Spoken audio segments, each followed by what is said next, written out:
Nesse vídeo vamos falar sobre um período que marcou profundamente a história do Brasil, o governo de Arthur da Costa e Silva. Então, após a saída do Castelo Branco, quem assume o poder é Arthur da Costa e Silva, o segundo presidente do regime militar. Esse período é super importante, porque o governo dele é marcado por muita turbulência política e repressão. Costa e Silva era um militar de linha dura, bem firme em suas decisões, e ele tinha um objetivo claro: fortalecer ainda mais o regime militar, que tinha começado em 1964. Ele teve que lidar com uma sociedade cada vez mais dividida, com muitos apoiadores, mas também com muitos críticos ao governo militar.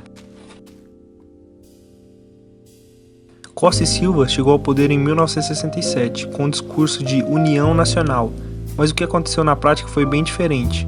O governo dele logo se destacou pelo endurecimento do regime, e um dos momentos mais marcantes foi em 1968, quando ele decretou o Ato Institucional número 5, o famoso AI-5. Esse ato praticamente suspendeu todas as garantias constitucionais e abriu um caminho para uma repressão ainda mais severa contra qualquer um que fosse contra o governo. Com o AI-5, o governo tinha poderes quase absolutos, como fechar o Congresso, caçar mandatos de parlamentares, suprimir direitos civis. Foi sem dúvida um dos períodos mais repressivos da nossa história.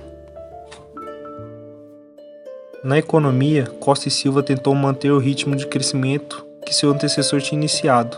Mas olha só, a alta inflação e o aumento da dívida externa já mostravam que as coisas não iam nada bem. O governo investiu pesado em projetos de infraestrutura e tentou estimular a economia, com investimentos e tal.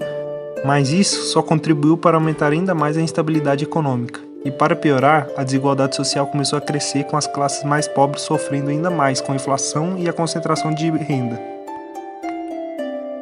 Quando a gente fala de educação no governo Costa e Silva, a história é de mais de controle e menos liberdade. O governo centralizou ainda mais o sistema educacional, e as universidades acabaram sendo alvo de intervenções militares. Professores e estudantes que manifestavam contra esse governo eram perseguidos. Apesar disso, foi nesse período que começou a ser desenvolvido o Plano Nacional de Educação, uma tentativa de reorganizar o sistema educacional brasileiro.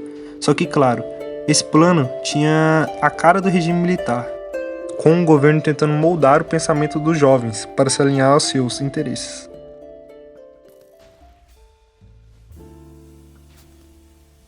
Bom, e eu vou estar falando sobre as liberdades e direitos civis. O AI-5 foi o que foi o símbolo máximo do período de repressão de Costa e Silva.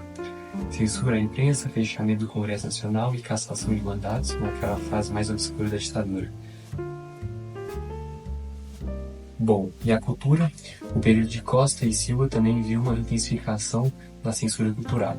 Obras de música, cinema e teatro eram constantemente vetadas ou alteradas para se adequarem às diretrizes do regime. Contudo, mesmo sob forte pressão, surgiram movimentos culturais de resistência, como a Tropicália, que desafiavam o autoritarismo com a sua arte inovadora. Bom, e as principais medidas de governo, que além do AI-5, outras medidas marcavam o governo de Costa e Silva, como a criação do Fundo Rural, que visava entender a previdência social do trabalhador rural, e início da construção da Transamazônica, um ambicioso projeto de integração nacional.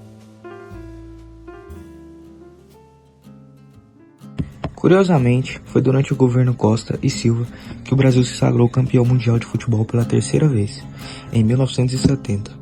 Esse triunfo esportivo foi utilizado pelo regime como uma forma de propaganda, tentando mostrar uma imagem positiva do país para o mundo. O governo Costa e Silva foi curto, mas deixou marcas profundas na história do Brasil. Suas ações intensificaram a repressão e consolidaram o poder militar, criando um cenário que penduraria até o final do regime, em 1985, um período sombrio que ainda hoje ecoa nas memórias e nas cicatrizes da sociedade brasileira.